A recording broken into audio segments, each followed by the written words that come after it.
Olá, sejam todos bem-vindos. Meu nome é Mônica Ikoff e esse canal a gente trabalha basicamente o fortalecimento e desenvolvimento de competências de liderança.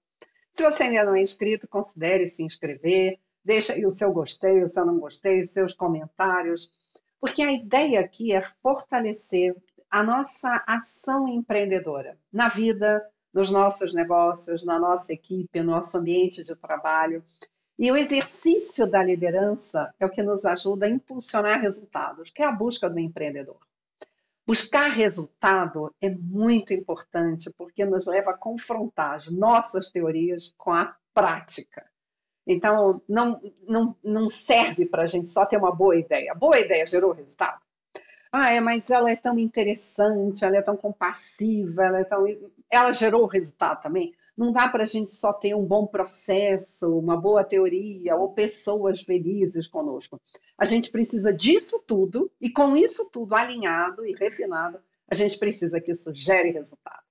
Então a gente vai conversar um pouco agora sobre um dos elementos que são tão relevantes quando a gente está falando em ter resultados, que é o próprio mercado, onde a gente está inserido.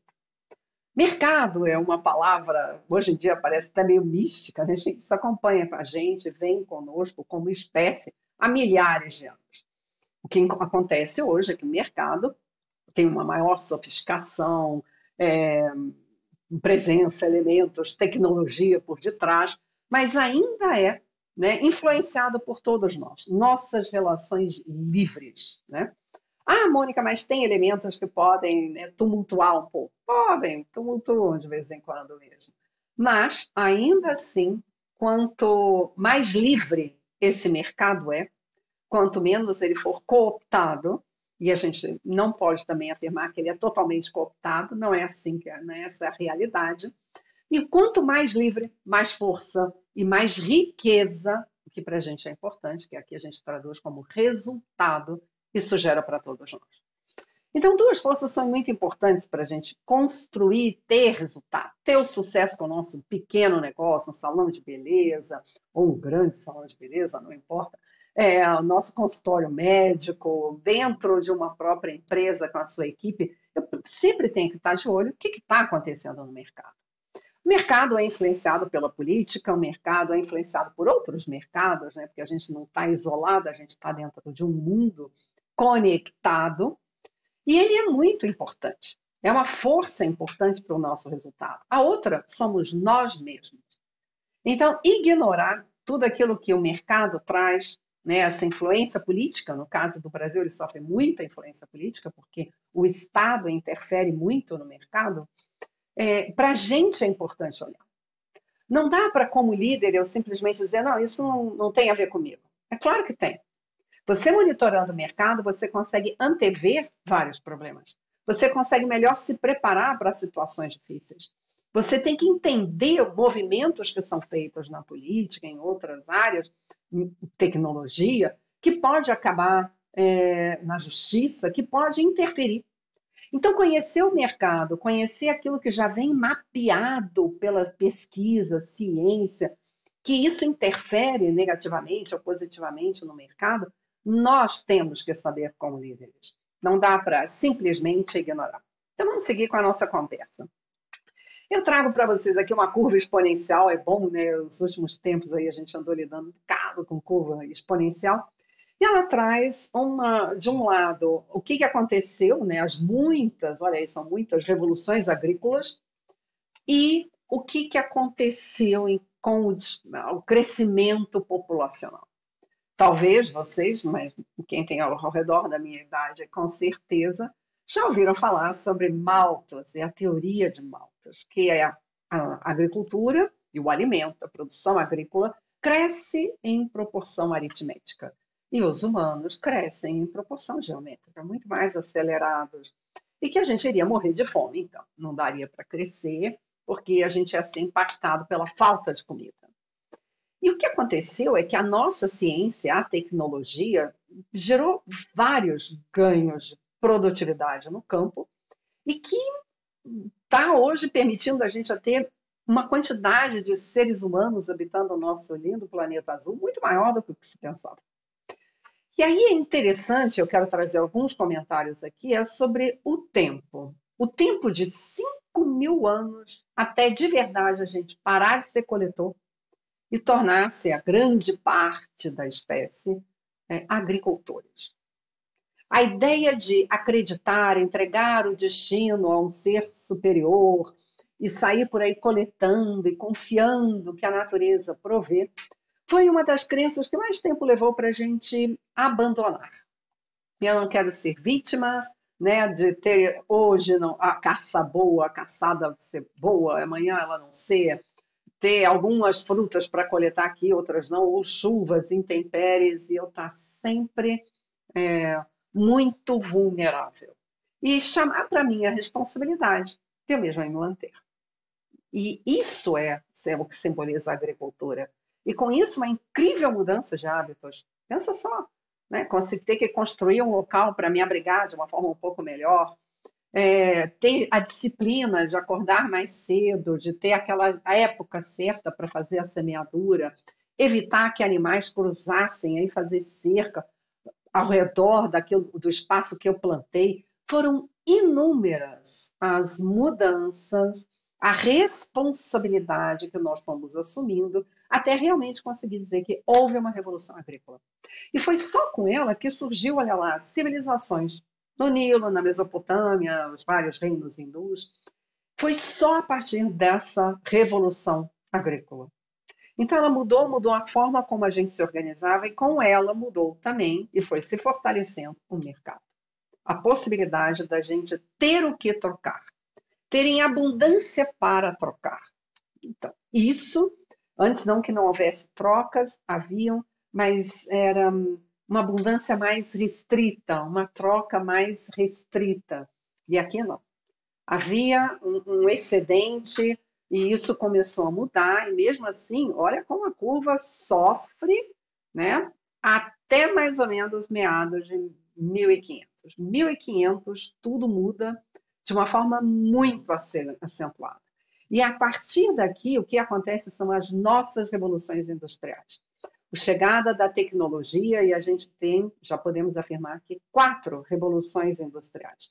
A primeira, a chegada da máquina a vapor, a mecanização, a força hidráulica. A segunda revolução, produção em massa. Ford, Taylor, a ideia de uma linha de montagem, a eletricidade, isso deu um boom na nossa produtividade. Produtividade é importante a gente sempre lembrar. Cada vez que a gente tem um processo, que a gente organiza a produção, a gente consegue reduzir o preço. A gente consegue fazer mais com menos. E isso amplia o número de pessoas que a gente consegue atender. Faz muita diferença para a gente como empreendedor. A terceira veio com um computador, a automação. A gente olha agora um pouco para trás, né? Sei lá, 2013, cada hora que a gente pensa, não havia Wi-Fi, um pouco antes a gente lidando com disquete, um pouco antes, né? Tá lá, a internet de escada. Hoje em dia a internet, né? Wireless. Quem podia imaginar? São muitas, inúmeras mudanças e agora a gente vive aí, estamos no meado da 4ª revolução, que é a chegada da inteligência artificial. Chat GPT, outros que estão surgindo, o quanto que a gente vai começar a conseguir introduzir essa tecnologia nas nossas atividades. A cada evolução dessa, um boom diferente na agricultura, nas relações, nos serviços, na indústria pesada, em todas as áreas que os seres humanos atuam. E com isso, a nossa civilização, né, a nossa espécie, não necessariamente teremos muito mais milhões de habitantes, porque também, cada vez mais, as famílias têm menos filhos. Parte também do grande número de filhos é para que a gente possa garantir, da forma como a gente garantia a aposentadoria. Agora, com a inteligência artificial, com esse boom do conhecimento, tudo está mudando na nossa realidade. Mas vamos em frente. O que é esse livre mercado? A gente falou de mercado, mas por que o livre, né? O efeito natural do comércio é o de levar à paz. 2 nações que negociam juntas tornam-se mutuamente dependentes. Essa é uma frase de Montesquieu. Montesquieu é um francês, um filósofo do século XVIII, lá 1530, 40, ele faleceu, né, 1500, não, gente, 1730, 50, faleceu mais ou menos em 1756, uma coisa assim. Mas, enfim, vê que eles olhavam com cautela e com interesse para o mercado, porque era uma forma de tentar minimizar os absolutos poderes dos reis, rainhas, imperadores. Essas figuras que representavam e ainda em alguns locais representam o que a gente chama de Estado. O Estado é aquele que tem monopólio da força, né, e também consegue cobrar impostos e consegue estabelecer na sua estrutura, mesmo com divisão de poderes, cercear as atividades humanas, entre elas o comércio. Então, houve uma busca por tentar mostrar primeiro o valor do comércio. Quem realmente quer viver em guerra?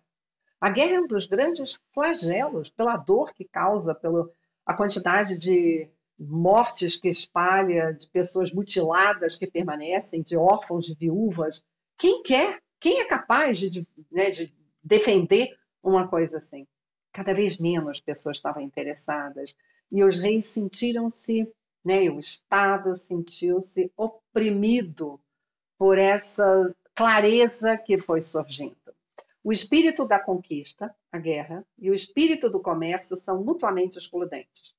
Esse é um francês contemporâneo de Montesquieu, né, francês também, John Locke, e outros que procuravam observar que quanto mais livre é o comércio, quer dizer, menos o Estado, o rei, né, a nobreza está interferindo, está over-tributando, né, está estabelecendo muitas regras, evitando a liberdade nesse mercado mais pobre. Pior era para a nação. Isso ainda é válido nos nossos negócios. E é isso que a gente vai olhar um pouco mais. A ação livre dos empreendedores deu uma importante contribuição à harmonia global, ao estimular as pessoas a pararem de considerar a economia como um jogo de soma zero. Ainda há regiões, como na África, que as pessoas estão muito ainda lutando por tribos, territórios, mas ainda assim, a gente vai aqui e ali observar, nações como Ruanda, que vem crescendo absurdamente. Como que elas fazem quando elas querem crescer? Principalmente um Estado mais enxuto, maior liberdade de ação daqueles que empreendem. Um fortalecimento na educação, um fortalecimento de algumas diretrizes que contribuem para um mercado forte. Então, se nós queremos um mercado forte, a gente tem que procurar estudar o que ajuda nesse sentido.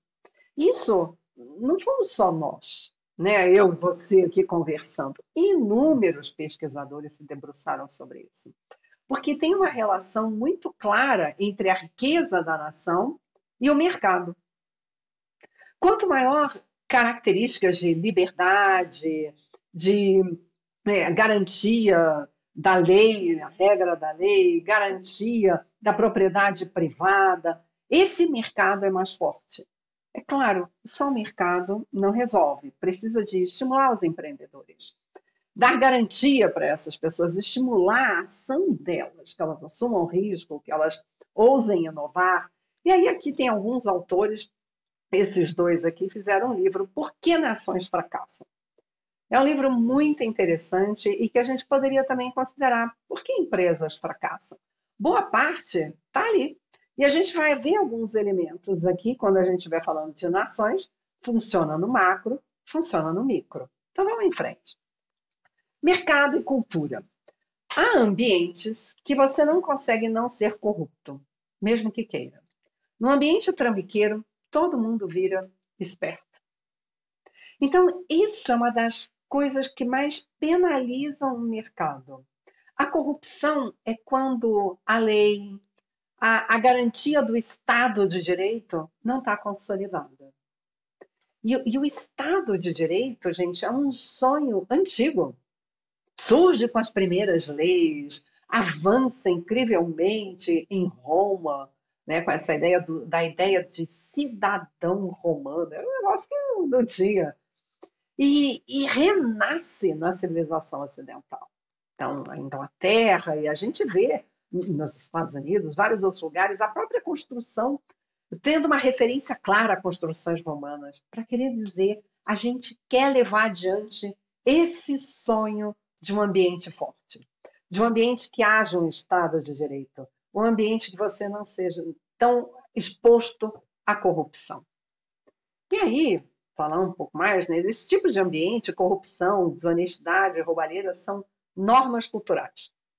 E o pior é que isso atrapalha muito o mercado, porque se cria muitas dificuldades, muitas é, licenças, alvarás, confusões dentro de cartórios, né?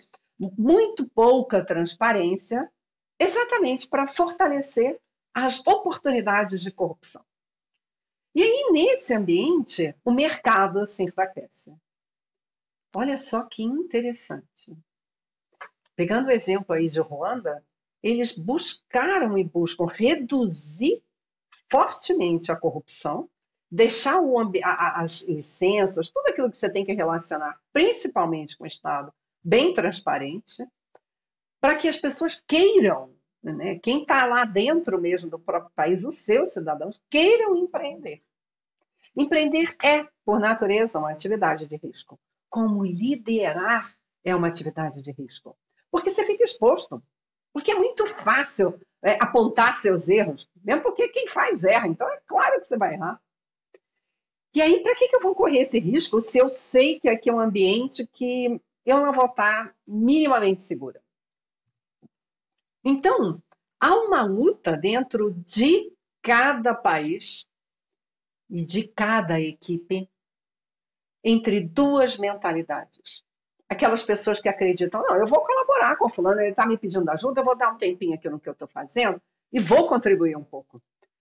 Porque eu acredito que a gente ajudando, todo mundo ganha. As pessoas que pensam assim são chamadas, dentro desse livro, Porque Nações Fracassam, de pessoas com mentalidade não zero. Elas acham que o fulano vai ganhar, mas eu também ganho. Eu ganho quando a organização ganha. Eu ganho aqui porque eu vou te ajudar e você vai falar alguma coisa, a gente vai trocar e vai me gerar uma nova ideia, um novo insight que eu vou acabar saindo ganhando também. Então eu acredito que quando um ganha, o outro não perdeu. Então eu posso contribuir, eu posso trocar, eu posso compartilhar.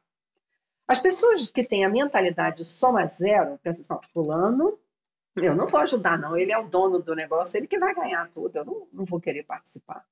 Essas pessoas, dentro de uma equipe, dentro de um negócio, dentro de qualquer área, elas acabam muito mais atrapalhando, porque elas sugam.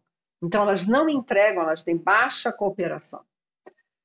Pessoas com essa mentalidade soma zero podem se tornar não zero? Pode. E o contrário, pode acontecer? Sim, também pode. E eu lembro com clareza, uma vez que eu li, o relato de é uma autora de um livro muito conhecido, Mulheres que Dançam com Lobos, que correm com lobos, mulheres que correm com lobos. E ela falava que ela lembra das histórias da avó dela na Bulgária. Era terminando ali a União Soviética, né, o colapso de toda a grande União Soviética. E ela lembra da avó dela, ela perguntando para a avó, o que aconteceu? Como que foi? Ela, foi assim. Havia sempre muita propaganda, que estava tudo muito bem, que a gente estava avançando, que as coisas estavam boas, mas a realidade não era assim. Faltava comida, as pessoas tinham dificuldade no trabalho, a produtividade ia caindo. As pessoas faziam o mínimo necessário, porque elas sabiam que o outro não estava fazendo. Elas não iam fazer mais do que o outro. E um dia, o dinheiro que as passagens que chegavam de ônibus para todo mundo ir trabalhar simplesmente parou de chegar. Não havia como ir trabalhar. E eu não vou andar a pé para ir trabalhar, vou esperar a passagem de ônibus. Então ninguém mais saiu de suas casas. O regime colapsou.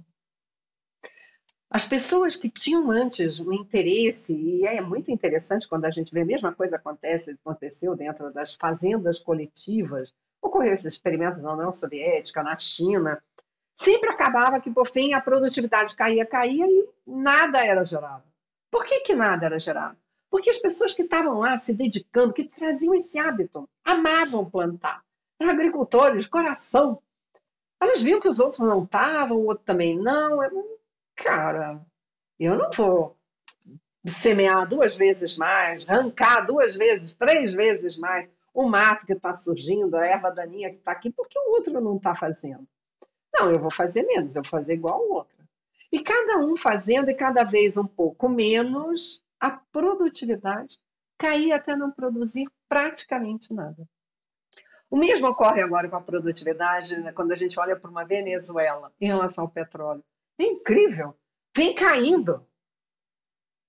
Aqui retrata uma lei humana. Eu quero algo justo. Então, se eu vou dar o meu melhor, eu quero ter certeza que aquilo que eu semeei, eu vou colher. Essa é a ideia do não zero. O não zero, ele vai colaborar, então ele vai deixar de fazer um pouco só para ele. Mas quando eu faço para o outro, eu participo daquilo, de alguma forma eu ganho. Ninguém não entrega se acha que não vai conseguir colher alguma coisa daqui. Então a gente tem que cuidar muito com esse tipo de espaço. Porque às vezes, dentro da nossa equipe, as pessoas colaboram e querem dar, e às vezes você vai pensar, Mônica, mas eu não posso dar um aumento, eu não posso. Mas você já deu um feedback positivo? Pontuou e agradeceu isso na frente de todos? Esse movimento é fundamental. Essa ideia, essa abertura, ela é muito importante. Então, quem é você, né? Nesse espaço.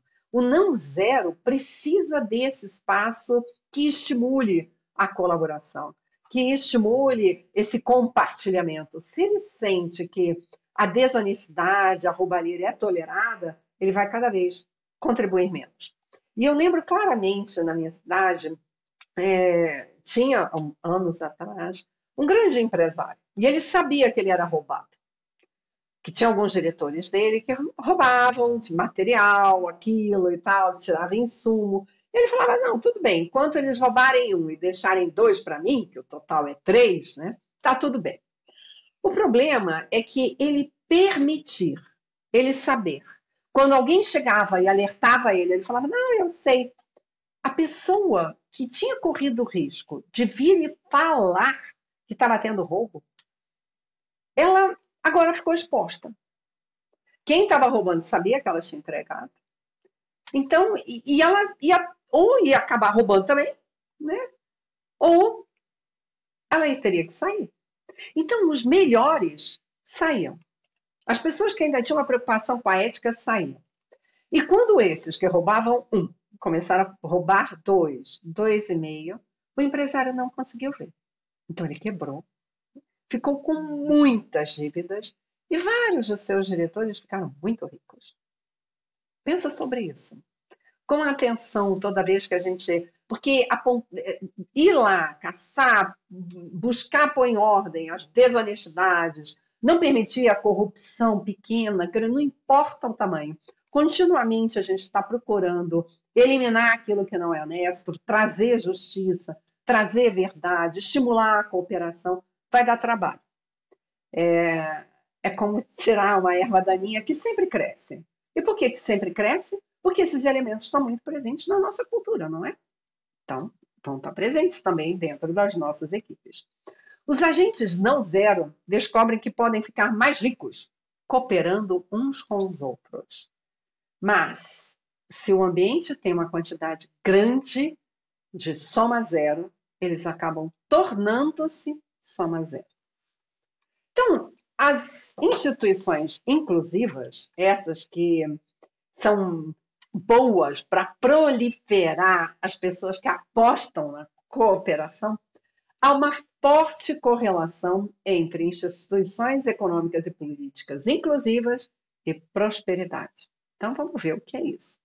As instituições inclusivas asseguram os direitos de propriedade, criam condições igualitárias de acesso à justiça, incentivam o investimento em tecnologia e competência. Traduzam isso para a sua equipe. Traduzam isso para a sua empresa.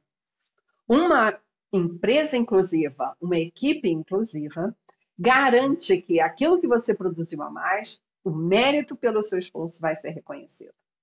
Criam condições iguais para que todos acessem à justiça.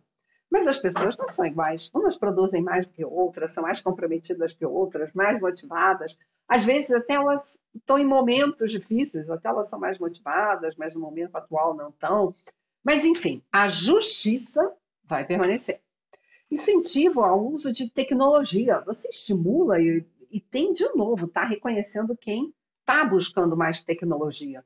Com isso, mudando o comportamento, adquirindo novas competências. A sua empresa é inclusiva. Então, uma boa teoria descreve fatos. Pode ser repetida, comprovada pela realidade, isso é ciência. Quando a gente fala de instituições, ou empresas, ou equipes inclusivas, é muito mais do que uma teoria. Foram vários fatos que foram pesquisados e observam o quanto que as nações que são mais inclusivas têm aquelas características, elas crescem de uma forma muito diferente. Narrativas não constroem realidade duradoura, nos negócios e nas nações. Fundamentos para a prosperidade é garantia da propriedade privada, liberdade de mercado, baixa corrupção e um sistema jurídico adequado. Hoje esses dados são coletados em vários países. Então, primeiro dever de casa, ter isso guardado. Como eu estou construindo uma equipe mais inclusiva? Isso continua sendo, não é uma teoria, não é uma narrativa. É dados, foram o que nos trouxe até aqui. As nações mais fortes e desenvolvidas têm essa prática. Por isso que o combate à corrupção é tão importante. Mônica, mas corrupção tem tudo que é país? Tem mesmo, mas não é tudo igual. Mônica, mas ainda a propriedade privada não pode ser assim tão garantida. Todas as nações que realmente têm um bom resultado garantiram. Mas a liberdade não pode ser total, plena. É verdade, por isso que tem que ter um sistema jurídico adequado. Mas sem as pessoas terem, principalmente a liberdade de expressão, de fala das suas opiniões, comprometido fica o mercado. As ideias não fluem livremente. As pessoas não sentem que ali elas estão seguras. A produtividade cai. E aí, se esses dados são coletados, cadê esses dados?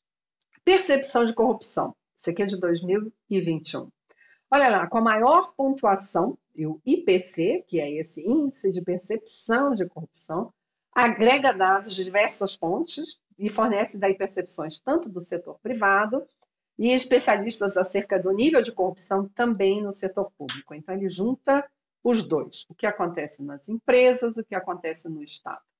A maior pontuação está na Dinamarca, e logo depois Finlândia, Nova Zelândia, está lá a Noruega, aí olha, Reino Unido, e aí, olha o Uruguai, gente, está muito bem posicionado, está lá entre os 20 por aí.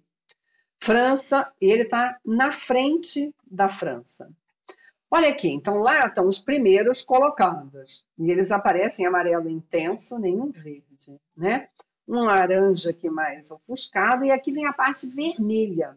O Brasil está em 95º, de 180 países. Olha a nossa nota, 38 de 100. A gente está logo abaixo da Argentina. Olha lá, Argentina e Brasil. Ruanda tem uma nota melhor do que a nossa. Tem 53 pontos. Mesmo a Namíbia tem uma nota melhor do que a nossa. Então, aqui há um espaço, e a gente tem que lembrar disso, porque muitas vezes as pessoas que vêm trabalhar conosco na nossa equipe têm essa mentalidade. Eu vou me dar bem. Eu não quero ver aqui como que eu consigo ainda ganhar um extra, fazer alguma coisa, ou pegar alguma coisa que eu acho que eu não vou ser, né, observado, ou ninguém vai ter coragem de me entregar. Ou se tiver coragem de falar que eu roubei ou que eu fiz uma operação padrão. Vamos fazer aqui o mínimo, todo mundo trabalhar o mínimo. Ou a gente, sei lá, fica aqui mais livre, a gente faz um horário paralelo. Quem for ousado, quem entregar, pode ser que nada seja feito. Um escritório pequeno, já pensou? A facilidade com que isso pode acontecer? Então, eu tenho que olhar para isso e estar atento. As pessoas que chegam para trabalhar conosco, na nossa equipe, na nossa empresa, no nosso consultório, elas vêm dessa cultura. Uma cultura que promove a corrupção, que tolera, que não busca realmente aprimorar, né, nas áreas todas, tanto das empresas quanto do Estado, pela redução da corrupção.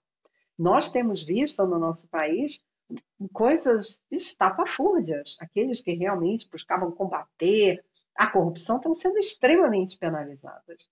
Que mensagem isso passa para os jovens? É importante mesmo levar vantagem em tudo? Lembra-se da lei de Gerson? Então eu tenho que continuamente dentro da empresa falar da importância que quando a gente tem esse tipo de característica de mentir, de ser pouco ético, de buscar a corrupção, eu enfraqueço todo, não só a empresa, todo o ambiente que eu estou. A importância de a gente conseguir buscar ter mais transparência, ética, fazer as coisas conforme os valores que a gente mesmo às vezes estabelece dentro da empresa, faz diferença. E aí, tem um outro índice de justiça no mundo.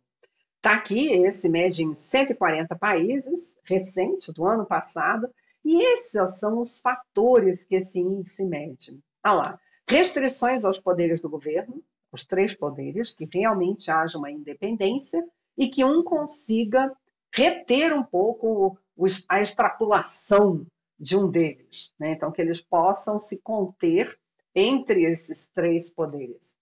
Ausência de corrupção, abertura governamental, direitos fundamentais garantidos, entre eles de falar, de ter a liberdade de expressar, não agredir o outro, mas expressar as suas opiniões. Ordem, segurança. Quantos locais a gente sabe que os nossos funcionários enfrentam muitos problemas de segurança. Fiscalização reguladora. Então, quando há, né, todas aquelas normas sanitárias, de segurança, que os agentes realmente fiscalizam. Quando há uma invasão de terreno, quando há uma invasão de propriedade privada, ou é do Estado, e as pessoas entram e fazem aquelas, né, comunidades totalmente irregulares. Normalmente, né, todos os estados têm agências que fiscalizam. Por que não houve a fiscalização? Então, quando elas são fortes, isso faz diferença. Justiça civil, justiça criminal. Aqui, entre amarelo, aqui, a abertura governamental é onde o Brasil tem melhor nota. Ainda é uma nota baixa, mas é a melhor nota de todos os demais itens. E a justiça criminal, ou seja, há uma maior transparência, o governo tem conseguido ter uma presença digital melhor, e isso acaba melhorando a nota. E o pior é a justiça criminal. Então, pouquíssimos crimes realmente são elucidados. Quem cometeu o crime faz muita diferença. Então, não há uma... A regra da lei não funciona igual para todos. Quem você é acaba definindo muito o que vai te acontecer. E esses fatores a gente também pode traduzir para dentro dos nossos negócios.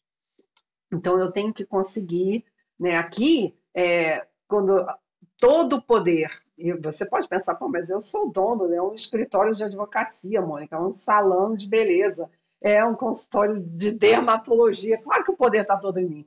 Sim, mas se você não consegue se conter e escutar, abrir espaço para escutar fornecedores, clientes, seus funcionários, isso vai acabar te levando para um ambiente ruim, de baixa produtividade. Se você também estimula a corrupção, não segue aquilo que está nas regras, você acaba passando um mau exemplo gigantesco para os seus funcionários, que tendem a fazer o mesmo. Alguns saem, os que ficam tendem a fazer o mesmo. A transparência também é muito importante, ter a organização, de transparência, de processos definidos, respeitar as pessoas como ser humano, suas ideias, suas contribuições, valorizar isso, a ordem, a segurança, que elementos de segurança são equipamentos necessários para desempenhar as tarefas que cada um tem que fazer. Ter mesmo essa ideia da fiscalização, então, para fazer assim, isso vai ser cobrado, vai ser monitorado, ter reuniões de monitoramento. E aí, a justiça. Então, tem pessoas, e isso é muito forte na nossa cultura, rapidez para contratar, demora excessiva para demitir. E a demora excessiva para demitir, às vezes a gente acha que o outro está precisando, se estivesse precisando, estaria produzindo. Mas eu, nesse momento, eu quero dar mais uma oportunidade. Toda vez que a gente é complacente, a gente não é justo com quem produz. E a gente precisa olhar para esses dados e olhar para si. A gente também é produto dessa cultura.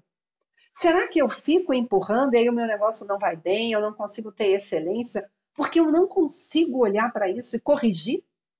Mas eu aprendi na minha infância, Mônica, eu trago que é importante a gente ter essa bondade de coração. A gente precisa rever o que é a bondade de coração. A gente precisa entender que a justiça, ela é relevante, como é a compaixão e o amor ao próximo. Mas eu posso ter amor ao próximo, aqueles que produzem, né, geram o resultado que precisamos para estar no mercado, e aquele que eu vou demitir, eu tenho amor a ele, posso até pagar algumas cestas básicas durante um período, mas é um amor diferente. É um amor que realmente tensiona para resultado. E isso é muito importante a gente lembrar. Bem, vamos ver então. Está aqui, né, o Brasil. A nota máxima é 1, né? Ele está aqui, ponto 49. Se fosse 100, seria 49. E de 140 países, nós estamos aqui, 81º. A gente está abaixo da Tailândia, Suriname. E abaixo da gente aí tem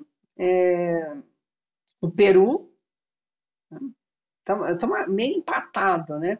Mas aqui deve ter algum itemzinho que eles acabaram botando para baixo. Colômbia, né, mais abaixo. A China está bem abaixo. E a China está abaixo com a pouca informação que ela transmite, né? E aí vamos falar um pouco sobre liberdade econômica. Esse instituto, ele tem um ranking de 184 países e ele busca difundir essa importância. Quanto mais livre é o mercado, mais forte é o indivíduo, menor é o Estado. E forte o indivíduo significa uma população com melhor qualidade de vida, com mais renda per capita, né? Então, tudo é mais fácil. Singapura, de 100, a pontuação 83,9, ela segue em primeiro lugar. Suíça em segundo, Irlanda, que é um tigre hoje, né, desses, só que é um tigre inglês, está nessa região ali, um tigre europeu. Taiwan, quarto lugar. Nova Zelândia está em quinto. Austrália estava aqui perto, caiu. Estônia cresce muito fortemente. Olha aqui, a Dinamarca. Significa liberdade econômica, então é um estado que interfere menos. Suécia em décimo. Até o comportamento da Suécia em relação à pandemia foi completamente diferente dos demais países. Então vamos dar uma olhada um pouco mais. A posição do Brasil está em 127 de 184, 127º. 184 países. Nossa pontuação aqui, ó, 53,5. Olha dos demais países. Então, o nosso Estado interfere muito. Quando a gente pensa que o Estado determina que o sal não pode estar numa mesa de bar, é um absurdo. As leis que falam o que tem que estar em cada coisa, esse cerceamento da vida do indivíduo, acaba por infantilizar as pessoas. Ao invés de sermos tratados como adultos e termos essa maior liberdade para colocar as coisas, para levantar um diferencial, não. O Estado quer definir tudo dentro da nossa vida e também dentro do mercado, onde a gente atua fazendo negócios. Aqui tem alguns itens que são medidos, deixa eu baixar, quando a gente está falando aí de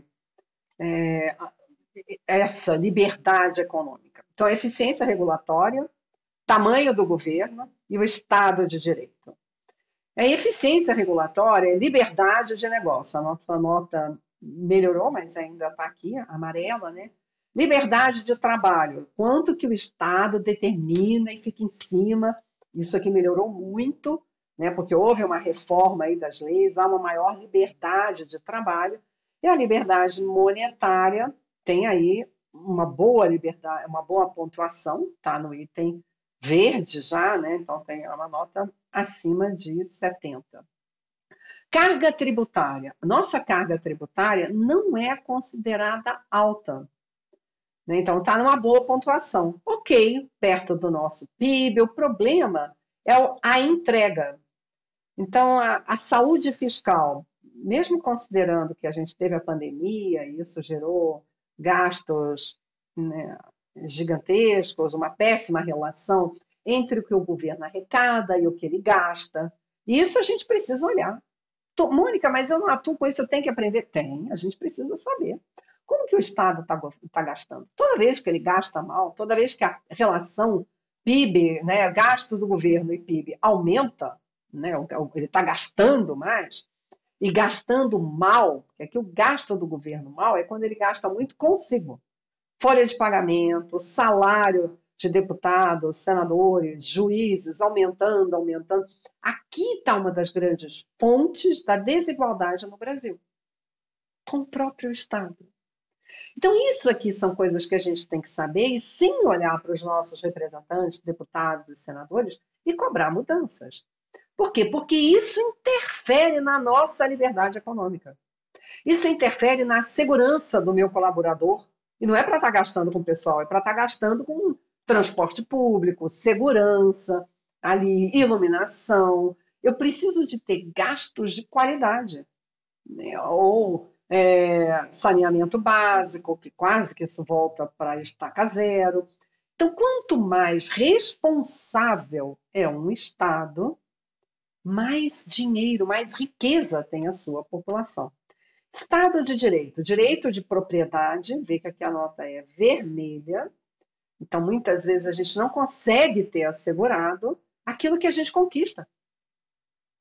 Pô, mas então para que eu estou ralando tanto? Ter um negócio, gente, é muito desafiador.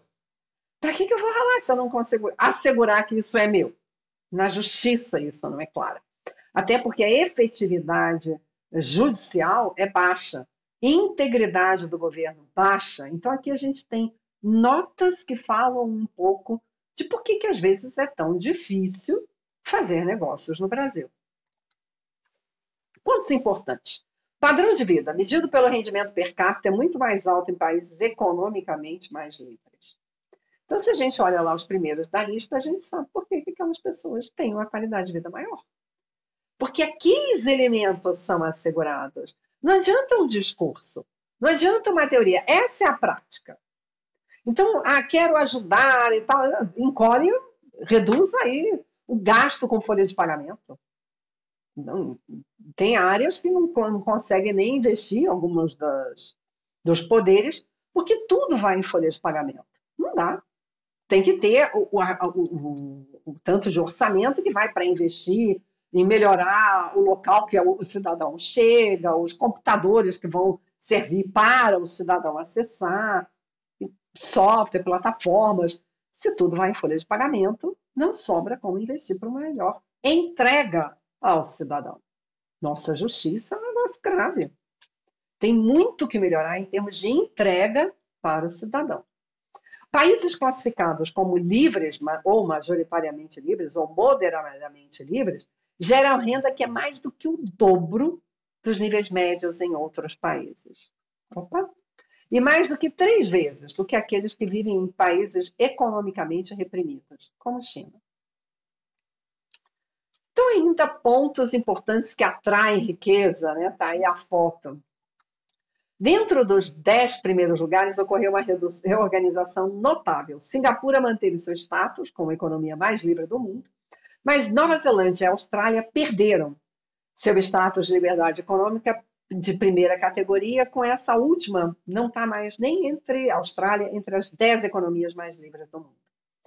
É terrível. Então, quer dizer, não tem garantia. O tempo inteiro, nós, como cidadãos, temos que estar olhando para o Estado e ajudando o Estado a manter os elementos que garantam a nossa liberdade econômica, que são aqueles. Não adianta pensar que o Estado vai produzir um milagre. Não. O milagre que ele produz é oferecendo justiça, oferecendo segurança, oferecendo... Tem uns países que não oferecem nem saúde. Eles entregam voucher para a população que contratam esses serviços privadamente. Mesma coisa educação. Então, a gente tem que pensar num Estado que queira mesmo ofertar o serviço. Queira mesmo resolver os problemas. Não só o discurso, só a teoria, agora a palavra que está na moda, a narrativa. E isso eu tenho que olhar, eu como empreendedora, eu como aquele que recebe, que estou dentro de uma equipe, olhando a organização, a empresa que eu estou, eu tenho que saber identificar o quanto que isso é presente ou não. O quanto que só tem uma teoria, a narrativa, mas de concreto as pessoas já tendo isso tão mapeado, tantos estudos, tantas pesquisas, as pessoas seguem negando ver a realidade. Quanto disso representa um risco para mim? Eu, como líder, eu, como empreendedora. A Suíça agora é a segunda, né, economia mais livre do mundo, seguida da Irlanda e Taiwan. Então, subiu uma posição. Uma mudança, a mudança é a constância. Ah, o que será isso? É especialmente notável a contínua queda dentro da majoritariamente livre, a classificação, né, da categoria majoritariamente livre dos Estados Unidos, cuja pontuação caiu para 70,6. Seu nível mais baixo em 29 anos de história do índice. A liberdade não é mesmo uma garantia, algo que fica para sempre. Os Estados Unidos agora são a 25ª economia mais livre do mundo. O principal causador da erosão da liberdade econômica da América é o gasto excessivo do governo, que resultou em crescentes déficits de dívidas. Há pouco, nova renegociação de teto de gastos do Estado americano. Nova. E daqui a mais ou menos 2 anos terá uma outra. E isso evidencia com clareza o quão descontrolado está o gasto do governo americano. E o dinheiro não leva desaforo para casa. Isso com certeza terá, né, em pouco tempo, suas consequências. Então, é possível, é importante a gente olhar para esse manancial, entender um pouco esses números, o que isso molda da cultura no nosso país, a sede que a gente tem por justiça, né? E aí o ambiente de trabalho, a gente quer que pelo menos ali, naquele microcosmos, essa justiça ocorra, que aquilo que eu plantei eu possa colher, que a corrupção seja baixa. Eu quero, as pessoas anseiam por um ambiente mais honesto. Isso fica claro conosco. Boa parte do brasileiro deseja isso. E se você quer pessoas honestas com você, você tem que criar esse espaço. Você tem que olhar para isso e ver, espera ainda, a gente está saindo, e sim estamos saindo. A quarta revolução industrial, tem gente que está ainda lá na primeira, que é esse aqui, ó, o trabalhador manual, que faz o quê, como foi dito, evita risco, mantém padrão, postura passiva, atende aos treinamentos. A gente quer cada vez mais o que o Peter Drucker chamou do trabalhador do conhecimento. Pessoas que buscam a liberdade do como fazer. Elas não querem que as regras sejam tão definidas que o saleiro não possa estar em cima da mesa, ou o palito de dente. Eu quero um Estado mais enxuto. Eu quero os processos da empresa que eu esteja não estão sufocando. É para ter processo? Sim, é. Mas eu quero poder revisitar, eu quero poder trazer uma nova ideia para que o resultado seja melhor. Eu não quero evitar risco. Eu quero usar, criar. Que maravilha quando você tem um ambiente assim. Uma equipe que queira comprar esse tipo de desafio. E aí, mais do que manter padrões, o mínimo é importantíssimo, tá lá, mas é importante inovar. Dentro da Revolução Industrial já estamos na quarta revolução. Isso não vai parar. É contínuo, é intenso e demanda da gente essa coragem, essa postura ativa, não só de atender a treinamento, mas buscar uma educação continuada. Esse trabalhador do conhecimento demanda um ambiente de liberdade. Então, olhem com atenção para aqueles dados, aqueles índices, aqueles elementos que já foram mapeados, que é isso que as pessoas entendem, as nações entendem por liberdade. Então, nosso chamado, está aí uma foto desse falecido, né? Senhor simpático, acho que ele é austríaco, radicado nos Estados Unidos, faleceu em 2005. Ele fala: cedo ou tarde, se desejamos ser livres e plenos, devemos aprender que a vida adulta é uma série de escolhas e decisões pessoais. Tem a cultura que a gente está inserido. O convite dessa conversa foi fazer um mergulho ali para a gente entender sobre isso. Mas aí eu tenho que entender que essa é a cultura, né? Tá lá, é o mercado que eu faço parte, mas eu tenho as minhas escolhas. Se nós pudermos aceitar isso inteiramente, que eu tenho as minhas escolhas, nos tornaremos pessoas livres. Caso contrário, seremos como vítimas para sempre. E hoje, infelizmente, tem uma certa moda em relação a ser vítima, meio cool, né? Descolado. A vítima não realiza. A vítima já tem a justificativa do porquê não buscar o resultado. E se você quer empreender, se você quer ousar ser um líder com a sua equipe, no seu negócio, né, você tem que abrir mão dessa perspectiva da vítima. Olhar assim para o cenário. É um cenário confuso no momento.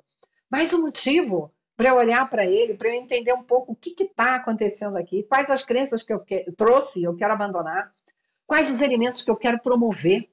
Porque já que faz tanta diferença para nações, já que existem esses índices todos, faz diferença para o meu negócio, para a minha equipe. E eu quero buscar isso para mim. Então, sem dúvida, assim como, né, assumir-se responsável pela própria alimentação através da Revolução Agrícola, né, levou a gente a mudar para sempre. Até a forma como a gente se organizava, né, tendo aí cidades, reinos, impérios que surgiram a partir dessa postura de responsabilidade. A partir dessa postura, a gente vai conseguir a ter locais. E, gente, eu cansei de ver organizações que, às vezes, tinha um ou outro setor, uma ou outra diretoria que era diferente de todo o resto. Porque o líder ali comprava essa ideia, né? De uma maior liberdade, mas uma liberdade com justiça, com critério, com, né, as pessoas, meritocracia. Então, essa ideia de que eu vou mesmo colher, vou ser reconhecido pelo meu esforço.